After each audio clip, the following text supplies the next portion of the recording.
রিক্সাওয়ালার পয়সাই তো সবচেয়ে হালাল পয়সা। আর যত ঝগড়া বাজে সব রিক্সাওয়ালাদের সাথে।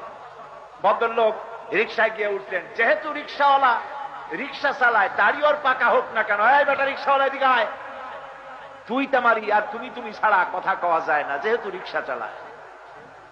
আসলো, উনি রিক্সায় বসলেন, ঠ্যাঙের উপরে ঠ্যাং ফেলাইয়া, সাহেব যাবেন কোথায়? আরে বেটা তোর দরকার কি, চালা, সামনে যা, ডাইনে যা, বায়ে যা, পিছে যা।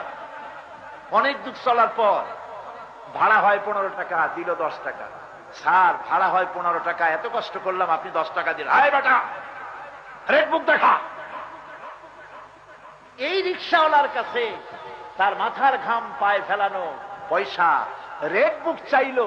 আর এই লোকটা যখন নিউ মার্কেটে অথবা স্টার্ন প্লাজায় অথবা বড় কোনো দোকানে গেল, শাড়ি কিনলো, সোনা কিনলো, একটা পেপসি আর একটা 7 আপ খাওয়াই দিল। তারপর এর দাম কত? এটার দাম 22,793 টাকা 75 পয়সা। একটু জিজ্ঞেস করে না এত দাম কেন নিবেন? পয়সাটা বাইর করে দিয়া, ভদ্রতা, এটা জেন্টিলিটি, এটা ভদ্রতা, এর দামাদামি করা ঠিক না। উপরে লেখাই আছে ফিক্সড প্রাইস। এইখানে কথা কয় না, এখানে ঠিক পয়সা গুনিয়ে দেয় ভদ্রতার খাতিরে। যত দামাদামি আর যত রাগারাগি রিক্সাওয়ালার সাথে, আহা, কুড়ির সাথে। আড়াই মনের বস্তা টেনেছে মাথায় করে, মাথার ঘাম পায়ে ফেলেছে।